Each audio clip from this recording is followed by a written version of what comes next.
Hello and welcome to another edition of Choose the Challenge. I am LaWanna Bradford, and I want to thank all of you who are joining us on E360 TV. Welcome back, and to our streaming folks on Facebook and LinkedIn, welcome.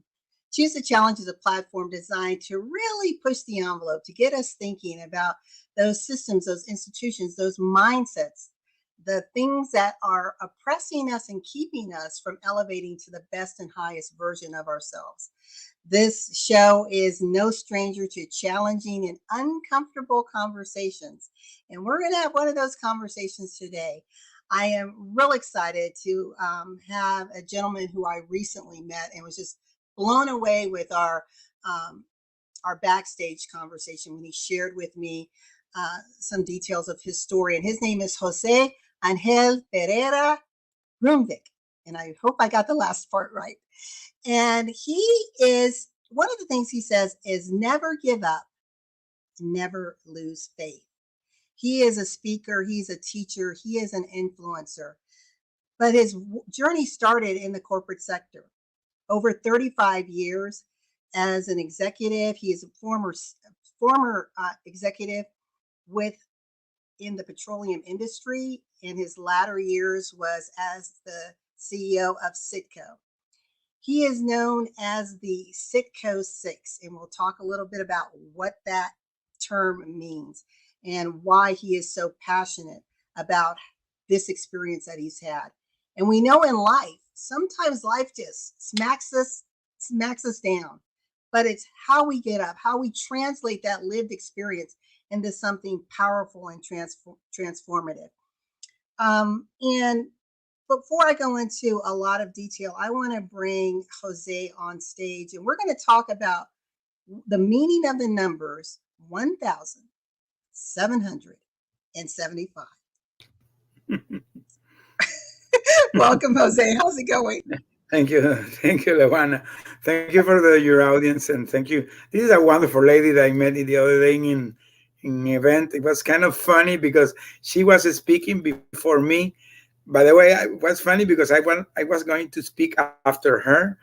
And when I saw her story, I said, wow, she's so amazing, but she's talking exactly the same thing that I'm talking. So when she contacted me, I said to her, I was going to contact you also because I was in shock what you were saying, So we did a great connection about these 1,775 days was the days that I was in captivity. We stayed almost 5 years as hostage in a foreign country.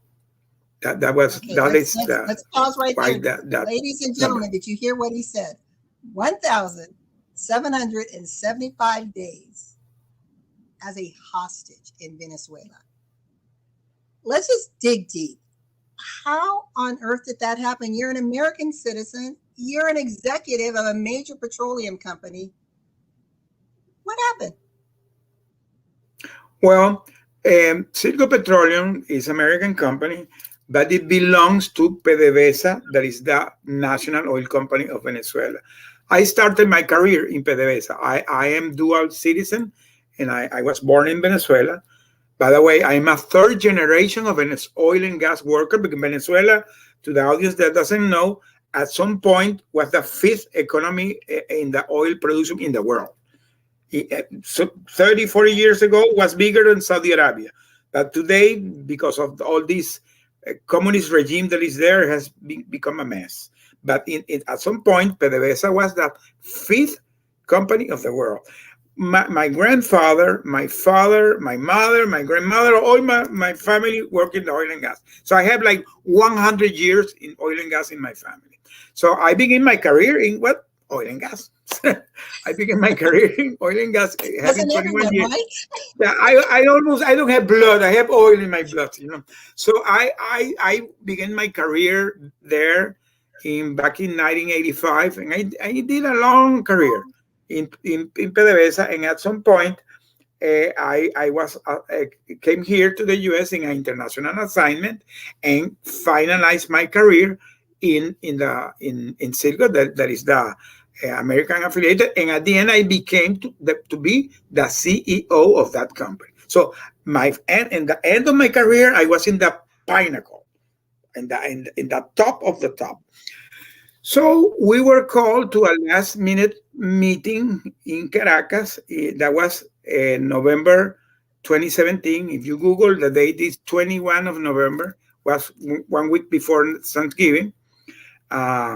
We went to a call. I received a call. It was a Saturday. I was in a movie with my wife. We are movie lovers. We were I believe we were seeing Superman, something like that. I am a big Marvel fan. So we were looking Superman, something like that. I received a phone call. Hey, you have to come tomorrow. There's an urgent meeting here in Caracas. To tell you the truth, I didn't see nothing wrong. Even that there was some turbulence between the relations between the U.S. and Venezuela. In that moment was in office Trump. Trump was having a lot of dispute with this guy because they wanted to have a change of the regime because this regime is illegitimate. So they were forcing some situations like it has been happening with Russia, with Ukraine. Something very similar. Sanctions, oil ban, all this stuff. We never thought that we would come in the middle of that because I was not a politician. I was a businessman. We flew with my 5 top executives to this meeting, and it became to be a settlement because they wanted at that moment the relation with Venezuela was so bad they didn't have nothing where to grab, so they cherry picked us, invited to that meeting, and then in the middle of the meeting, boom, they came for us. So when I saw that, to tell you the truth, I thought that was a mistake because I said, hey, this is something wrong. I didn't know exactly what was going on. Well, the truth of the matter is that the situation where we realized where we were and what was going on, we said, oh, there is something wrong going here. And the unfortunate situation for us is that the relation became so bad that some months later, the U.S. ambassador was expelled. Up to today, in Venezuela, there is no U.S. ambassador. That was expelled because of our case. So it became really ugly. It became really ugly, and the thing were from bad to worse. And we were in the middle of that situation. Well, the long story short, that we were in that carousel of things, and we stayed 1,775 days because after back and forward with the relation, then back and forward, there was then the change of the administration. When came the new administration, they kind of switched the way they began to handle it. They created like an office to treat these cases, and there was kind of behind the scene negotiation. And the long story short is that we came through a prisoner swap of the 2 nephews of that guy in Venezuela. So there were 2 nephews of him here in the U.S. convicted because there were some Lord drug dealers. And, well, we were traded like in the movies in a Caribbean island, in an island called San Vicente and Grenadines. So we were landed in that island, and then they did a swap there. And, well, we came back in October 1st last year. That's a long story short.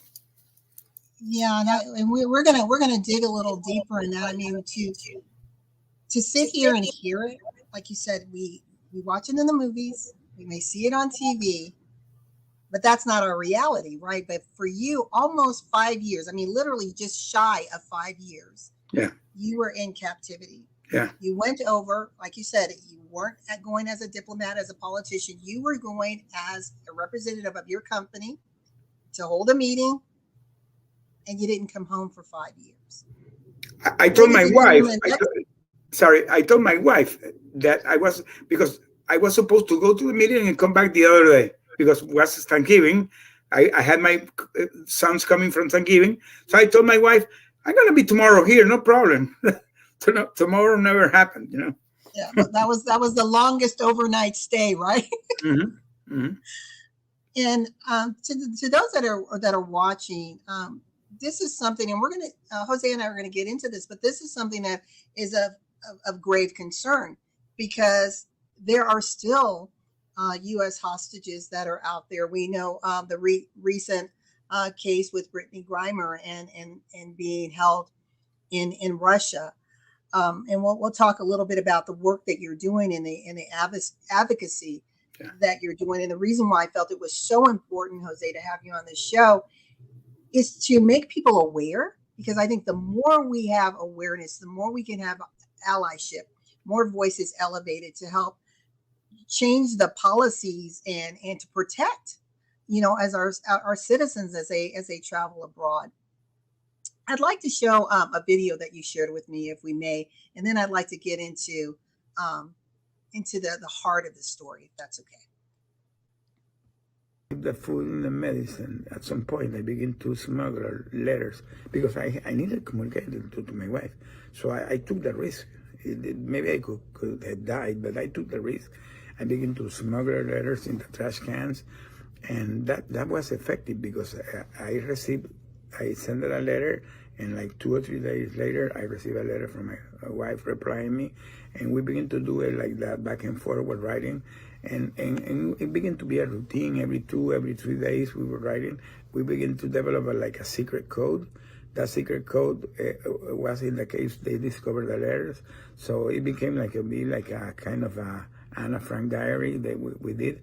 So it became really my memoir. So when I came back, my wife has compiled 1,000 letters. So she had put it in Word. So when I decided to go back to the letters and compile them, that's the way I wrote my book. So you will see and feel in the book the process I was going through, all what I was suffering in the moment, because you will see it there. And you will see also how it will be the evolving in time, because at some point we decided to go to a survival mode. So yeah. Yeah.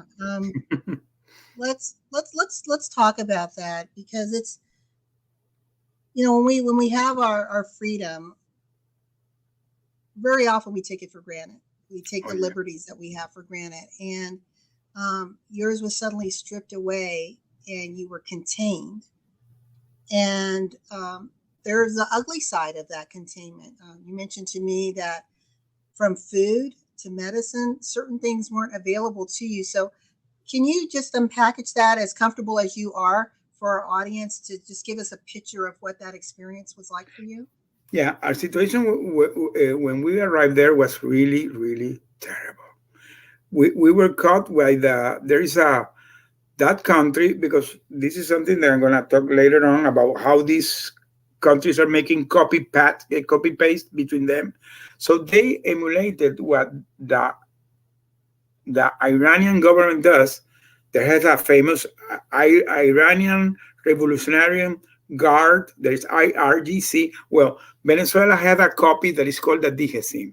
Well, that police was the one that is the counterintelligence military police. Something blow your mind. These guys are a lot of sociopaths, So it's the worst that you can imagine. Where these guys we were there, and they put us with some military political prisoner. We were with generals, colonels, captains, a lot of military that were against the government, that were there in the prison.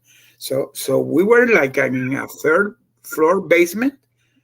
There was no window, no nothing.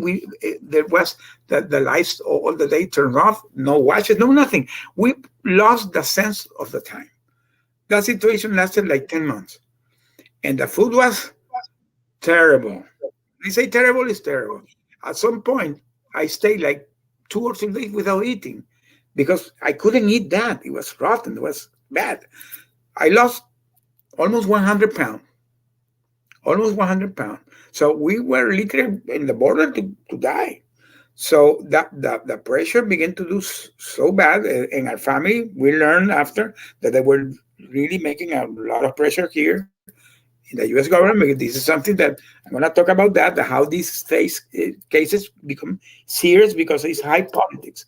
So they were using the United Nations because there was no U.S. ambassador. So they sent a commission of the U.S., the UN called the Arbitrary Detention UN Commission. They flew to Venezuela, and they saw us, they talked with us. And they saw how we were. They said, these guys are going to die. So at some point, they forced that we were allowed to have food and medicine, because at that point, that was 2018, the situation in Venezuela was really bad because all the sanctions and all the oil embargo, the economy collapsed.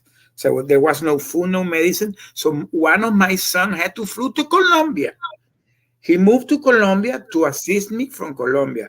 So he was providing me food that he was buying in Bogota and sending to Caracas. It was a total logistic. And so, okay, and at that point, when we began to receive those food, there was containers that we send out prepared food. I at some point I said I need to communicate with my wife, so I began to smuggle letters. At some point I found how to, with a piece of paper, I began to write letters and I began to smuggle in the and it worked.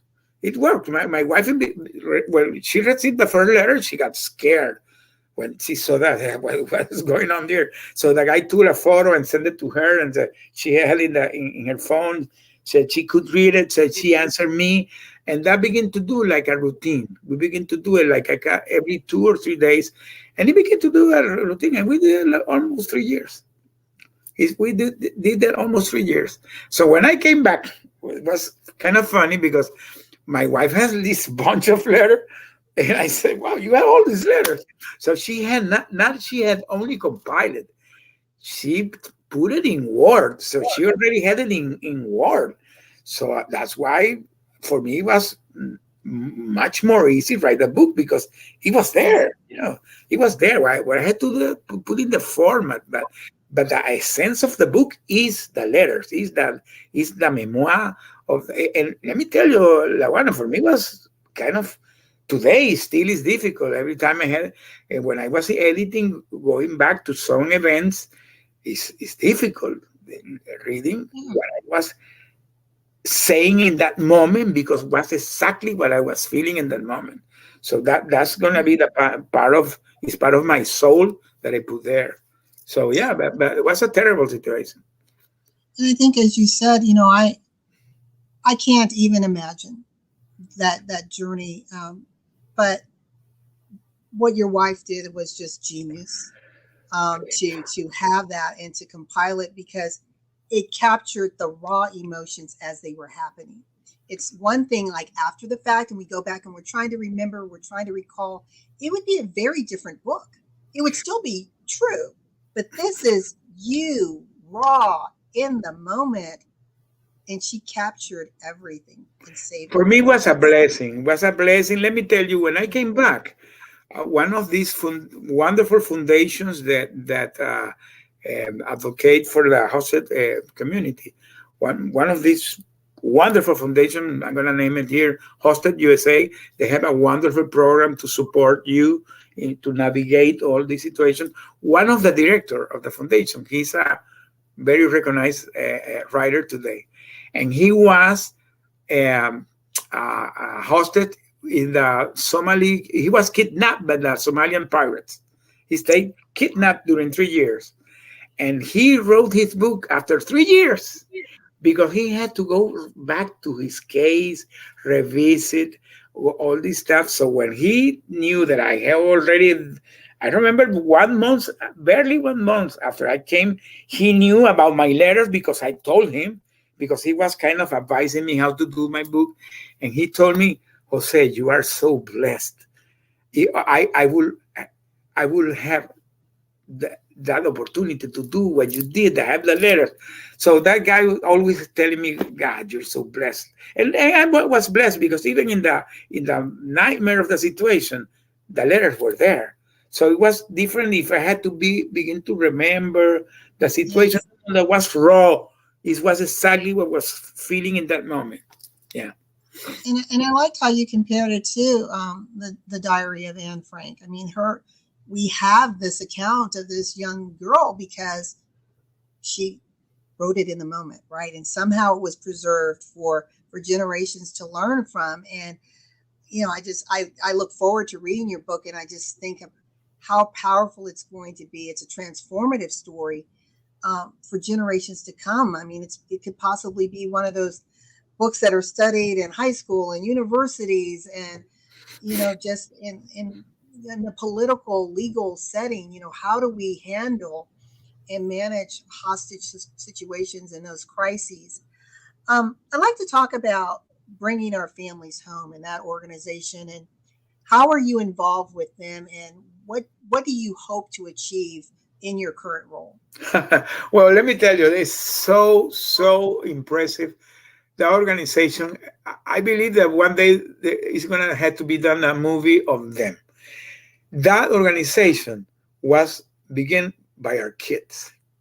The kids of our families. I'm talking daughters, sons, uncles, aunts, friends. So when our situation happened, we were not aware that the situation was happening with other Americans. I thought that our case was unique. I was not aware that this situation was never in my life I could imagine this happening to another person. So at some point in May of 2022, no, maybe April, one day, one of the guys that was with me, we're gonna take later why we were called the single six. We were six, okay. But one of the guys that was with me, he come to me because when I begin to smuggle letter, I begin to smuggle letter to me and to them. At some point, they begin to put letter with me, so I begin to be like a carrier, sending letters out. So every time I received the food, everybody was waiting their letter. Okay, this is you. So he was sending letter to everybody. Well, he was receiving letters from his daughter, and at some point, his daughter told him that he was meeting with another family members of another cases, and they decided to put together and create a organization called the Bring Our Family Home Campaign. That's the way it came. So they decided to create it in May 2022, and 2 months after, they decided to unveil a mural on Washington with our faces. So today my face is in Washington with another 19 faces. By the way, Brittany Griner is there with us because she's part of our campaign today. So it became like something our kids. So was a bunch of kids doing things because they love their fathers, and they did something that a lot of common sense. And Alexandra, that is the name of the lady, Alexandra, she was so key. Let me tell you, when I came back and when I met her in person, I give her a hug. I said, "Oh, you're my hero," and she told me, "No, you are my hero." So we are kind of commonly heroes, But she is a hero because she was literally who put the idea together, and she brought all the families, and they did a common cause, and that was a powerful message. All the families together, and there's where I realized when I came back that there were people in Russia, in Iran, in China, in Afghanistan, in Myanmar, in Syria, in Venezuela, and Cuba, wherever. So there's where I begin to get involved, because 1 month after I came in October. In November, I told my wife I had to go to the mural. I had to take a photo with my face. Yeah. What's funny because one of the family members, she had his family is a guy called Paul Rusesabagina. He's the guy from the Hotel Rwanda. Have you seen the movie Hotel Rwanda? Yes. He's the real Hotel Rwanda guy. He was in Rwanda 6 years in prison. So this lady was part of his campaign, and she's a kind of a communication strategist. And we got connected. And today she's working with me. By the way, she lives in Maui, and today she's working with the rescue of Maui. She's something crazy, amazing. Well, we got connected. And so when I told her, hey, I'm going to go to Washington, I was planning to take some photo with my wife. And when I arrived there, it was all the press, congressmen. It was a bunch of people. I said, what is this? Because I didn't realize that I was the first former hostage that has gone there. because I was a crazy guy that always thinking what I'm gonna do when I come back. So I was always thinking on that. So I decided, and that's why I said, okay, I had to continue doing this. So I begin to meet the families, I begin to meet with the wife, the parents. I begin to create a big community, and today we are connected. Today, not only here in the U.S., now I'm connected to the other hosts that are in other countries. Next month, I'm invited to the UN General Assembly. There's going to be an act. They're going to come people from UK, Australia, Belgium, French, Philippines, a lot of countries that have hosts. We're going to meet next month in New York in a big event that's going to be, because this is like, I always say, this is like the family you never wanted to be, but at the end you become part of it. So I'm part of that family Exactly. today. Today, that's Yeah, your story is remarkable. And like you said, while you were captive, you were always wondering, okay, if I get out of this, right? What's next? And I'm amazed sometimes of our lived experiences. I'm a woman of faith. So how God will oh yeah. take all the ash and trash, the negative, and he shifts it around and is able to use it not only for our good, but for others. So you are not the man who you were November 21st, No, no, 2017. definitely. No, no, no. Not at Absolutely not. all. Not at all. Yeah, I can tell you, I was you're not a Superman. religious guy. You're Superman. You were able to withstand the kryptonite. Well, let me tell you something. I always say that I'm not a Superman. No, no. I'm a regular guy that went through a situation that found a way to manage it. But let me tell you, it's not that I went through a lot of things. I went to a trauma center, LaWanna. I stayed 1 week in a big trauma center here in the US, one of the biggest trauma center here. I have been in therapy because this is a process. The only thing is that I decided to manage my process helping others. So this is a way I decided to move on. So So you reaching out and helping others and sharing your story and connecting with families has been very cathartic for you. But we don't want to discount. Yeah, there is trauma, longstanding trauma, and I salute you for reaching out and getting the support that you need. And to those of you who are watching, whether you were in a captive situation, anything that's creating a sense of bondage and darkness in your life, yeah. if you need assistance, if you need someone to guide you out, please reach out to those who can help you. Those professionals who are there to help you navigate, because it's like you said, that's you weren't trained. How do I recover from this? That's like you said, that's an experience no one wants to have, but it is your experience, and it's that of so many others. And until talking to you, I didn't know how many. I think you said there are over 60 something Are Americans 60, that are yes. Yeah, we're that's having a campaign, 60 persons all over the world. We created a second mural here in Houston. In July 4th, we unveiled it. Today, there are 15 faces because some families, for some reason that I respect, decide to be more discreet.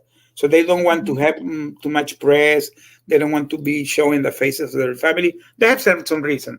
But some families decided to be more, more active. This is something that I always recommend the people. You have to go to the press. Today there are wonderful journalists that they are connected to our community, that they understand and that they are really supportive. So you can see all over the media. There are some journal. By the way, there are a journalist, a very famous journalist, that he was a former host himself. So we have some kind of connection today. That anything that happened, uh, immediately you can call them, and they are aware. The situation today, even is not perfect, is improved a little. They're more awareness. and I think that's so key, is by having these shared experiences and bringing the conversation to the table. Not only will we change the narrative, but the risk potential mitigate some of the risks that are out there for not only U.S. citizens, but as you said, there are other countries who are experiencing the same thing with their citizens.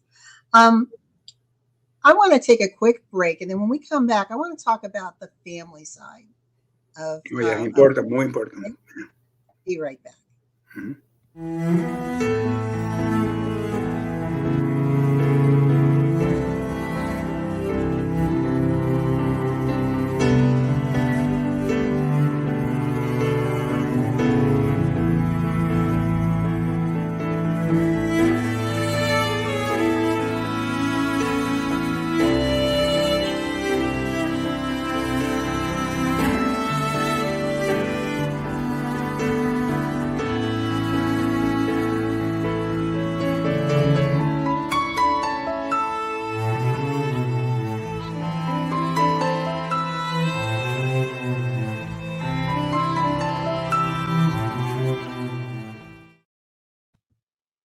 I wanted to say thank you to our sponsor, Real Health, which is really enthusiastic about life with Mary Ellen Siganovich.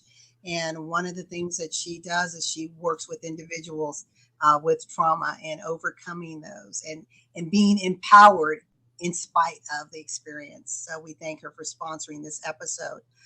I want to talk a little bit about your family. I mean, you have an amazing family from what you've shared. Your wife. So we think about the hostage, but there's the other side of the coin. How Well, did she survive? How was she able to keep going and to keep herself hopeful during that time?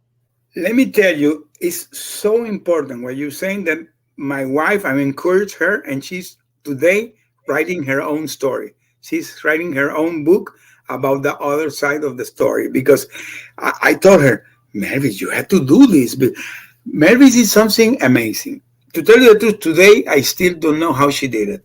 When this happened to me, because I was planning to get retired, and I'm plan guy, so I decided, okay, what I'm gonna do before I retire to be prepared. So we opened a small bakery, a franchise, and she had only 1 month that we had opened it. 1 month, 1 month. And when this happened, she was like, okay, what I do? So she continued, and she told me that for her was a blessing having the store because that keep her awaking in the morning, going to attend people, smile, put a face, and move on. And let me tell you, LaWanna, I survived because of her. She took care of me during all this time.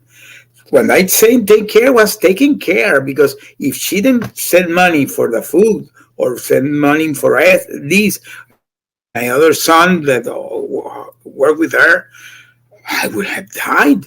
So literally, I survived because of her. So I have a story that I'm gonna tell here because we always had the illusion because she loved when we were lived in Venezuela. His dad, that worked also in the oil and gas, he always wanted to come to the Rose Parade in Pasadena. That was his illusion. He never made it. He never made it because he passed away. And what so when we came here to the US, we always were thinking to go to the Rose Parade, and we never made it because I always was busy, never had time. Well, during these 5 years, I realized that she every year she bought the tickets, and when come December, she put it and sold the ticket, and then next year did it again, and did it again, and did it again, and in the fifth time, I came back. I came back, and I came back in October. She had the tickets, and you know what? January 1st, we were in Pasadena in the Rose Parade. So when we went to the Rose Parade the other day, I went to the Hall of Fame, and and the Walk of Fame, and then we were in the Chinese theater when they do the Oscars. I have a photo. I gave it. I bought an Oscar and I gave it to her. I said, "You are winning the Oscar of the resilience."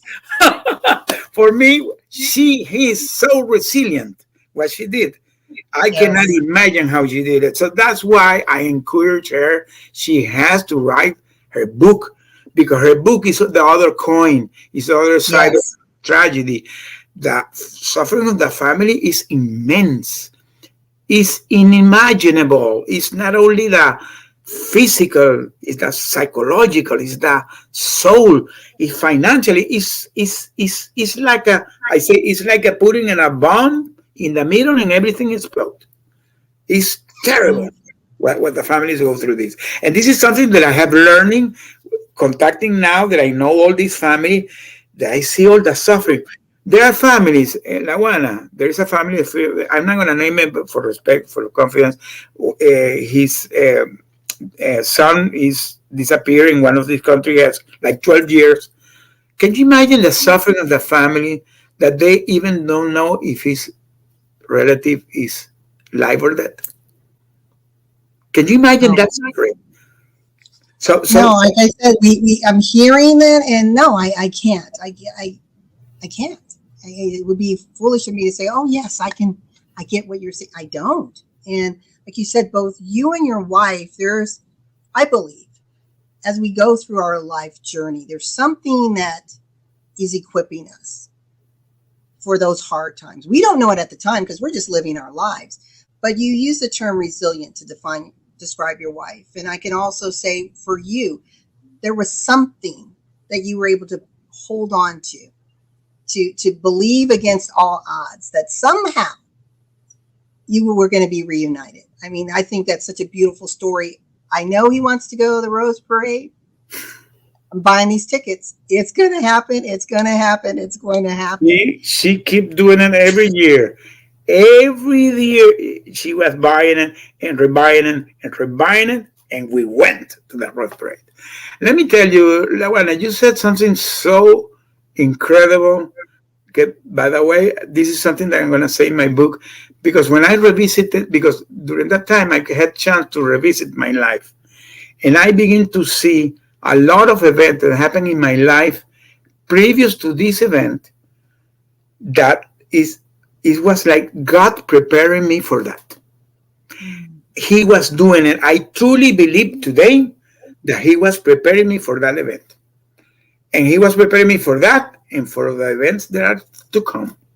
So today I can see it. I can clearly see it. You know, this weekend, the pastor of my church, I told him, hey, I cannot stand it. You always are so, I don't know how to say it. He's so accurate when every time he talks. He was talking about the plan of God. He was saying that God always has a master plan for us. What he doesn't show how you're going to get there. Because he said, can you imagine God revealing to Moses or to David or to Isaac or to Jesus what was going to go to get there? They were not accepted. So he will never reveal what is the way he's going to put you there. But he has a plan for you. I truly believe in that. I truly believe today in that. That there are signs of, if you go to my LinkedIn, I put a post like 2 or 3 days ago about if you believe in fatalities in life. So go back to my post. I say something there that is going to be like a hint of things that are going to say in my book. But because it's that. There are things that God, you don't see those signs, but those signs are there. Yeah. So when you begin to go deep dive on that, they have always been there.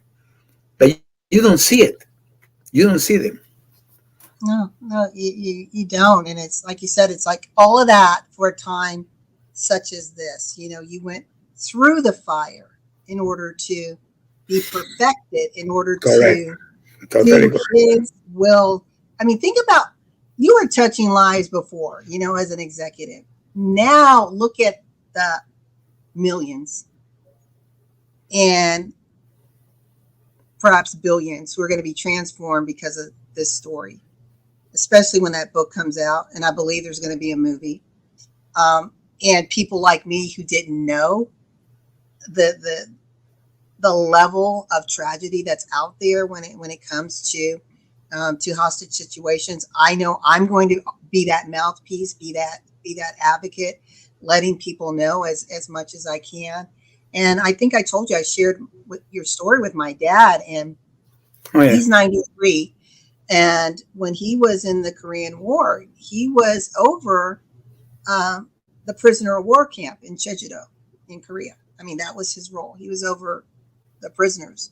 But the difference is you weren't in the military. You weren't in government. You were an American citizen with a nice executive job, with a loving family, just going to do your daily job, expecting to come back home the next day and get ready for this amazing Thanksgiving. And God said, nah, I need you to pause for a minute. And let me tell you, the Thanksgiving became an event during those 5 years, LaWanna. You cannot imagine. Every Thanksgiving, there was a milestone going bad for us. Every Thanksgiving was happening something bad to us. Every Thanksgiving. It became like and I said, I'm not going to accept this. And this year, the Thanksgiving was wonderful. I decided, because if I was other person, my mind, I said Thanksgiving is something negative for me. I never accepted that. I said this is something that is happening because it's a kind of it's like a roadblock, that you have to pass that roadblock. So I never saw it as something negative, because this is another thing. In any tragedy, you have the positive mindset is something that is gonna really help. In my case, I have been always positive. I have been a guy super positive all my life. There's a guy in LinkedIn, he's called Mr. Positive. I said, I think I'm a little bit more positive than you. Now, you have a book that's coming out, and I believe the title is From Hero to Villain, The True Story of the Citgo Six. Is that it? Mm-hmm. When can we expect to see that? Okay, in 1 week at the end of this month, it's going to begin a pre-campaign of the pre-market.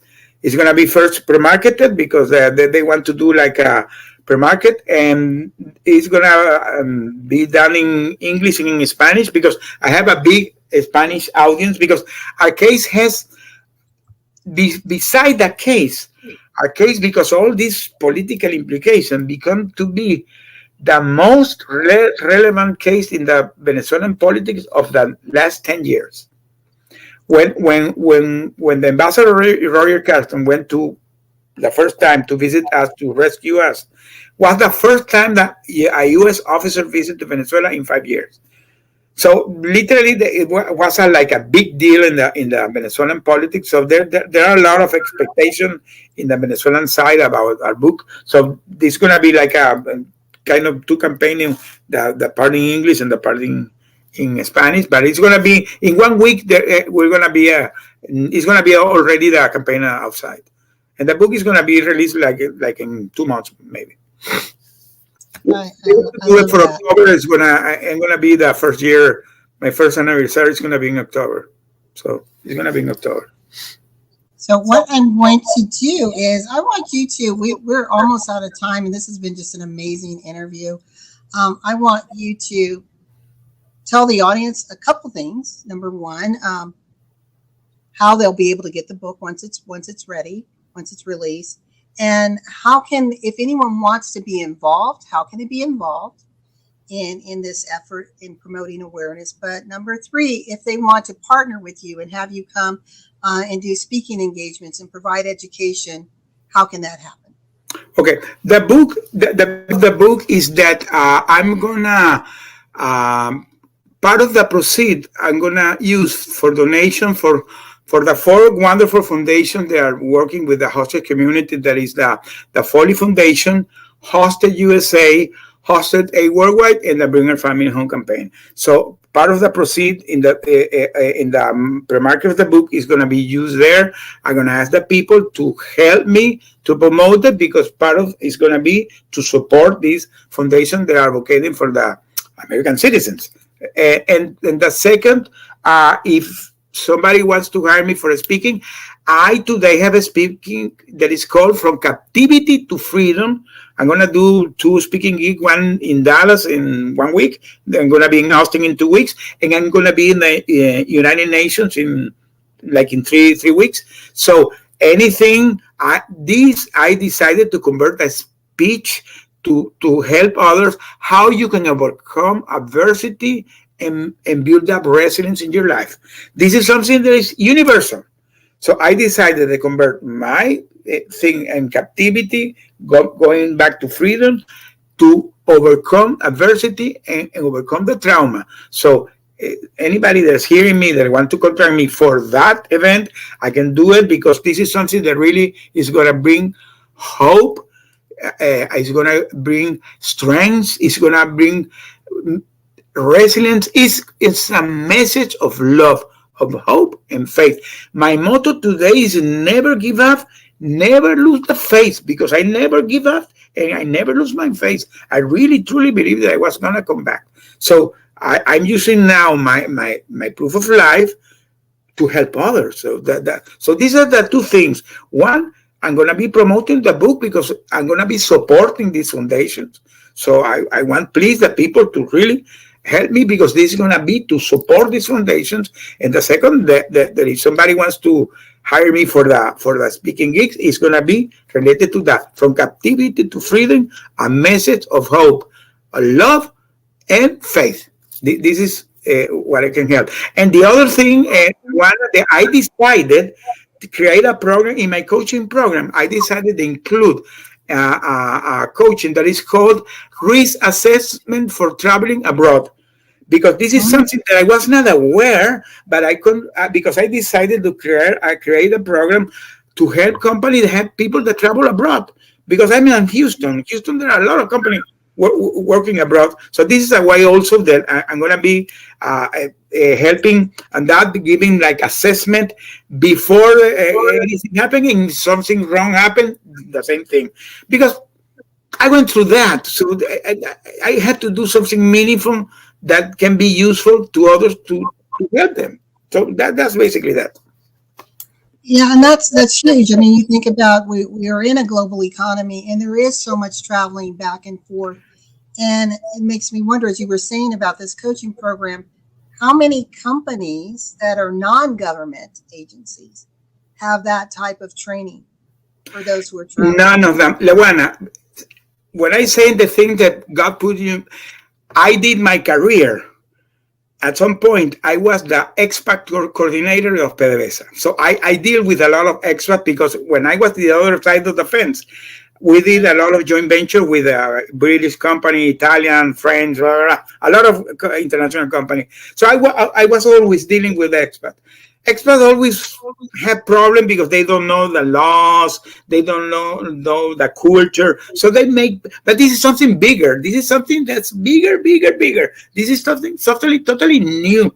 So how many companies? None of them are aware, because this is something that the people really are not aware.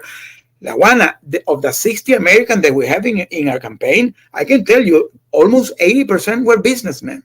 They were in business trips, they were in summit, they were in conference, and this happened to them. This can happen to any regular person. Any person that is traveling for business and that's in international assignation can go through this situation. That's why I said, oh, this is something big. I created now this new program that I incorporated. It's called it's a risk assessment for travel abroad.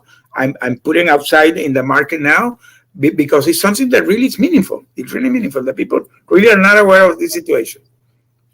No, I think it's very important. And, even though the numbers, comparatively speaking, are small, one is too many. When it happens, is a catastrophe. And in a company, when that's happened with one of their employees, can you imagine the CEO of a company going through this situation, or a VP or whatever? It becomes big, because it can be a big impact for the company. So it's not only that it could be one, it's the type of the tenor of the person that can happen this. Exactly. Yeah, I think the work that you're doing is just remarkable. Again, the speaking, the advocacy, the collaboration and unity that you're creating among the families, not just here in the U.S., but abroad. The work that you're going to be doing with the UN.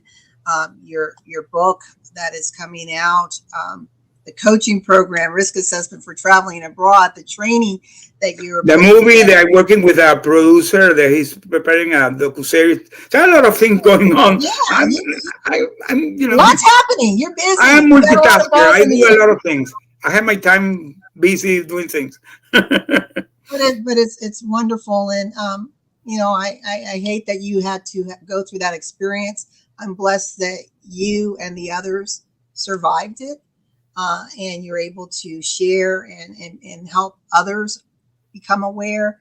And for those who didn't return, who we've lost, let's not forget them and their families here who are still, trying to deal with either, like you said, the unknown.